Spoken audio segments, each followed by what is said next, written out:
Ernakulam Neriamangalam മണിയാമ്പാറയിൽ KSRTC. Bus താഴ്ചയിലേക്ക് മറിഞ്ഞുണ്ടായ അപകടത്തിൽ പെൺകുട്ടി മരിച്ചു. ബസ്സിനടിയിൽ കുടുങ്ങിയ ഇടുക്കി കീരിത്തോട് അനീറ്റ ബെന്നിയാണ് മരിച്ചത്. ആശുപത്രിയിൽ എത്തിച്ചെങ്കിലും ജീവൻ രക്ഷിക്കാനായില്ല. അപകടത്തിൽ 15ഓളം പേർക്ക് പരിക്കേറ്റു. പരിക്കേറ്റവരിൽ 2 പേരുടെ നില ഗുരുതരമാണ്. കെ.എസ്.ആർ.ടി.സി. ബസ് ഡ്രൈവർക്കും കണ്ടക്ടർക്കും അടക്കം പരിക്കേറ്റു. പരിക്കേറ്റ മറ്റുള്ളവരുടെ നില ഗുരുതരമല്ല. ഇന്ന് രാവിലെ 11 മണിയോടെ കട്ടപ്പനയിൽ നിന്ന് എറണാകുളത്തേക്ക് വരികയായിരുന്ന കെ.എസ്.ആർ.ടി.സി. ലിമിറ്റഡ് സ്റ്റോപ്പ് ബസ്സാണ് അപകടത്തിൽപ്പെട്ടത്. ചികിത്സ ആവശ്യത്തിന് അമ്മയ്ക്കൊപ്പം യാത്ര ചെയ്യുകയായിരുന്നു പെൺകുട്ടി.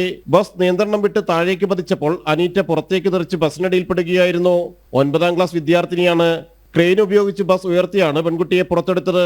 നാട്ടുകാരും ഫയർഫോഴ്സും ചേർന്ന് രക്ഷാപ്രവർത്തനം നടത്തി യാത്രക്കാരെ ബസ്സിൽ നിന്ന് പുറത്തെത്തിച്ചു. ബസ് നിയന്ത്രണം വിട്ട് താഴ്ചയിലേക്ക് മറിഞ്ഞാണ് അപകടം. കോതമംഗലത്തെ ആശുപത്രികളിലാണ് പരിക്കേറ്റവരെ പ്രവേശിപ്പിച്ചിരിക്കുന്നത്. നേര്യമംഗലത്ത് നിന്നും ഇടുക്കിയിലേക്ക് വരുന്ന പാതയിലായിരുന്നു അപകടം. ജനം, കൊച്ചി.